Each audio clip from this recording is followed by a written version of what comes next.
Thank you Ajit ji. Doctor Bhim Singh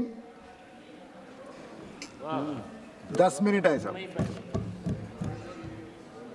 10 minutes. महोदय, सभा union budget 2024-25 जो 23 तारीख को माननीय वित्त मंत्री जी ने सदन के समक्ष प्रस्तुत किया है, उस पर विमर्श कर रहा है। अनेकों माननीय सदस्यों ने अपने अपने विचार रखे हैं और इन विचारों से हम सभी लाभान्वित हुए हैं। ये जो बजट है, इस बजट को ऐसे समय में प्रस्तुत किया गया है जब भारत का मान सम्मान पूरी दुनिया में बढ़ा हुआ है। महोदय, एक समय था, यूपीए शासन का समय था, जब दुनिया बोलती थी और भारत सुनने को मजबूर होता था। आज 2014 के बाद स्थिति बदल गई है। आज जब भारत बोलता है, पूरी दुनिया कान लगाकर सुनती है। यह कैसे हुआ? यह करामात कैसे हुआ? यह परिवर्तन कैसे हुआ? यह परिवर्तन आदरणीय प्रधानमंत्री श्री नरेंद्र भाई मोदी जी के कुशल नेतृत्व के कारण, मजबूत नेतृत्व के कारण हुआ। श्री नरेंद्र भाई मोदी जी के नेतृत्व में हिंदुस्तान की सामरिक शक्ति बढ़ी है, आर्थिक शक्ति बढ़ी है। इसलिए दुनिया आज हमारी बातों को सुनने के लिए मजबूर है और खुशी खुशी सुनती है। दुनिया के डिप्लोमेसी में एक आमूलचूल परिवर्तन आया है। पहले सामरिक राजनय चलता था, सामरिक राजनय, डिफेंस डिप्लोमेसी, वार डिप्लोमेसी। आज उसका स्थान धीरे धीरे आर्थिक राजनय ले लिया, इकोनॉमिक डिप्लोमेसी। और हिंदुस्तान एनडीए के शासन में, आदरणीय प्रधानमंत्री जी के शासन में आर्थिक रूप से एक काफी मजबूत देश बनकर उभरा है। जब नरेंद्र भाई मोदी जी शासन में आए, उस समय हिंदुस्तान दुनिया के आर्थिक जगत में 11वें पोजीशन पर था। हमारे प्रधानमंत्री जी के कुशल नेतृत्व के कारण आज भारत का स्थान दुनिया में 5वें स्थान पर पहुंच गया है और हम शीघ्र ही 3रे स्थान पर जा रहे हैं। चूंकि हमें सामरिक शक्ति के साथ साथ, चूंकि हम चांद और मंगल पर जाने वाले के साथ साथ आर्थिक रूप से भी मजबूत हो गए हैं, चूंकि रुपया मजबूत हुआ है, इसलिए दुनिया हमारी बातों को ध्यान से सुन रही। और इसी कारण से ये जो बजट है 48 लाख करोड़ रुपए का है। एक समय था यूपीए का शासनकाल का, जो बहुत मुश्किल से 12 लाख 13 लाख करोड़ रुपए का बजट प्रस्तुत होता था, लेकिन आज उससे 4 गुना ज्यादा 48 लाख करोड़ रुपए का बजट हमारी सरकार ने लाया है। या हमारे कुशल नेतृत्व को इसका श्रेय जाता है। हमारी अर्थव्यवस्था कैसे सुधरी, या आखिर कैसे हुआ? तो आप गौर करेंगे कि हमारी सरकार ने करप्शन लेस, भ्रष्टाचार मुक्त प्रशासन दिया है, कर का आधार बढ़ाया है, टैक्स बेस बढ़ाया है, टैक्स कलेक्शन बढ़ाया है, लीकेज को समाप्त किया है। इसीलिए हमारी अर्थव्यवस्था मजबूत हुई है। टैक्सेशन पर भी हमारी सरकार काफी अच्छी नीति पर चल रही है। महोदय, मैं बिहार से आता हूं और ये बिहार को गौरव प्राप्त है कि देश को चाणक्य और चंद्रगुप्त जैसे बेटा देने का ये गौरव प्राप्त है। चाणक्य जो कौटिल्य ही हैं, चाणक्य और कौटिल्य एक ही व्यक्ति के 2 नाम हैं। कौटिल्य ने अपने अर्थशास्त्र में लिखा कि शासक को कर का संग्रह ऐसे करना चाहिए जैसे मधुमक्खियां फूलों से रस चूसती हैं। इसका क्या तात्पर्य?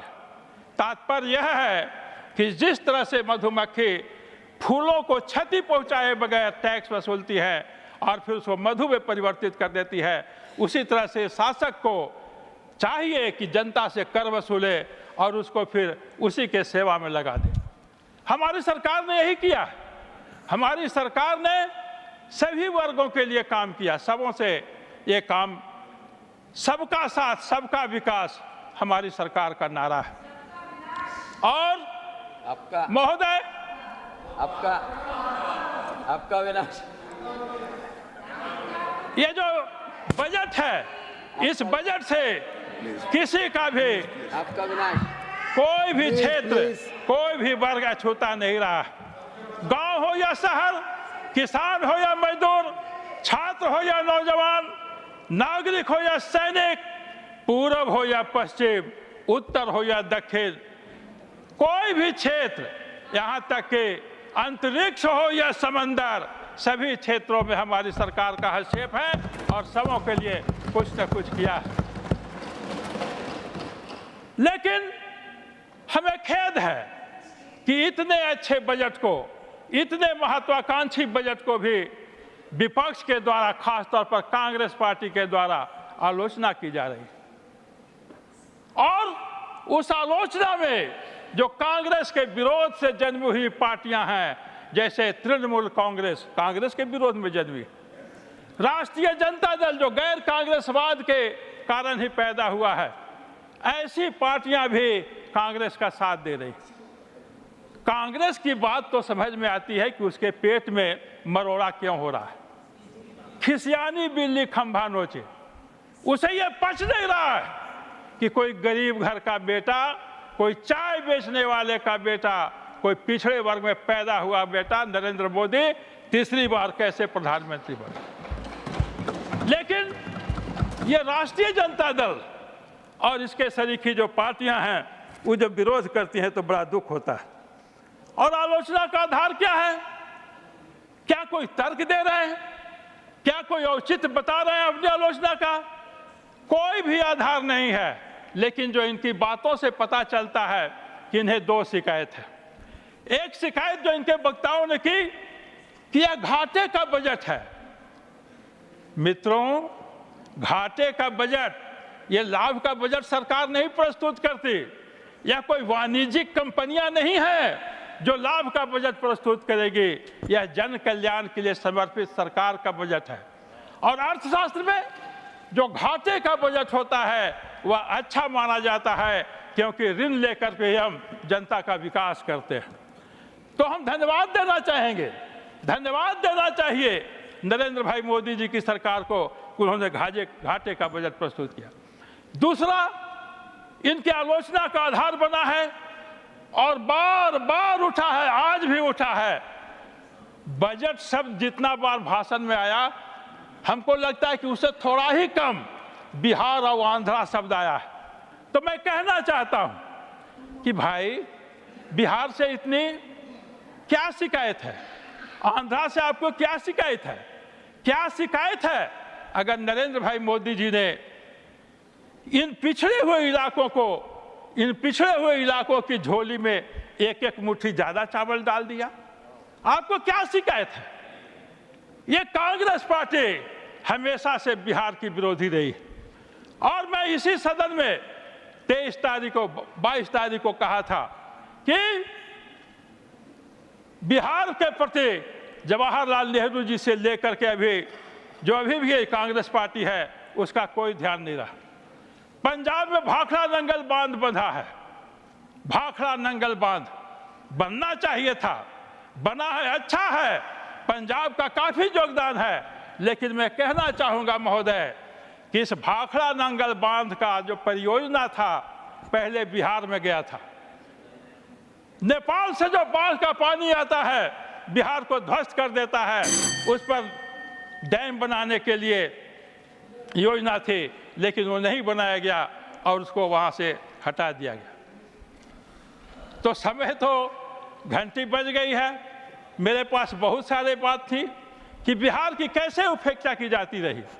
कांग्रेस पार्टी ने बिहार की उपेक्षा की, इसीलिए आज उसको विशेष सहायता की जरूरत थी। एक डैम की बात मैंने की, 2-3 मिनट और महोदय। भीम सिंह जी, आजादी के बाद आपका टाइम खत्म होते जा रहा है, 2 मिनट। प्लीज आप जल्दी खत्म। आजादी के बाद केंद्र के द्वारा 2 नीतियां बनाई गई। फ्रेट इक्वलाइजेशन पॉलिसी, माल भाड़ा समानीकरण की नीति। बिहार और झारखंड तब एक राज्य था बिहार, और इस माल भाड़ा समानीकरण के नीति के कारण बिहार को काफी घाटा हुआ। ये माल भाड़ा समानीकरण की नीति क्या थी? नीति यह थी कि जो बिहार में खादान है, वहां जितना मूल्य में वो खादान से निकला हुआ वस्तु मिलेगा, उतने ही देश के किसी राज्य में भी जाकर के ढो करके मिलेगा। तो इसलिए वहां कल कारखाने कम लगे। दूसरा एक नीति बनी, रॉयल्टी का दर, वेट बेस्ड रॉयल्टी, वजन आधारित रॉयल्टी। अगर हमारे यहाँ कोयला निकलता था, 1 मन कोयला पर अगर हमको 5 रुपया मिल रहा था और कोयला का दाम 100 रुपया था, अगर कोयला का दाम 500 रुपये मन हो गया तो भी हमको 5 रुपये रॉयल्टी मिला, क्योंकि वजन के आधारित था। अगर वह मूल्य के आधार पर होता तो हमारी आमदनी बढ़ती, लेकिन ये सब नहीं हुआ। बिहार की उपेक्षा हुई, इसलिए बिहार को विशेष सहायता की जरूरत थी। और हम धन्यवाद देना चाहेंगे प्रधानमंत्री जी को कि उन्होंने संवेदनशीलता का परिचय दिया है और बिहार को कुछ विशेष सहायता करने का प्रयास किया है। बहुत बहुत धन्यवाद। इन्हीं शब्दों के साथ हम बजट का समर्थन करते हैं और अपनी सरकार की पीठ थपथपाते हैं। धन्यवाद। Thank you.